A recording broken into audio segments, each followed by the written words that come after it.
वो तीर लगा हुआ निकाल कर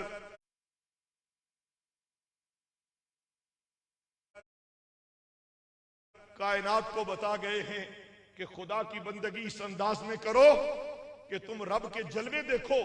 अगर ऐसा ना हो सके तो इस कैफियत में नमाज में दाखिल हो जाओ कि रब तुम्हें देख रहा है। अल्लाह मुझे और आपको औलियाए कामिलीन के फैज़ व बरक़ात से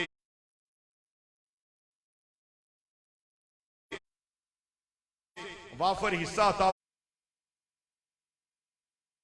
फरमाए, जिंदगी ऐसी गुजारनी नसीब करे जिस तरह हमारे बुजुर्गों ने गुजारी है, तालीमात रसूल आजम के मुताबिक। अल्लाह मेरी और आपकी हाजिरी कबूल करे। इस शेर पर गुफ्तगू मुकम्मल है। इल्म देते हैं, नूर देते हैं, हक के इल्म देते हैं,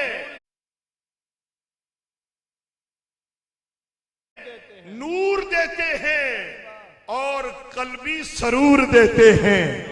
औलिया अपने हम नशीनों को इश्के रब्बे गफूर देते हैं। व आखिर दावाना अल्हम्दुलिल्लाह। हमारे दरबारी आलिया के ऑफिशियल फेसबुक पेज और साहबजादगान के पेज को लाइक करें और फॉलो करें और ऑफिशियल यूट्यूब अकाउंट को सब्सक्राइब करें और बेल आइकॉन पर क्लिक करें।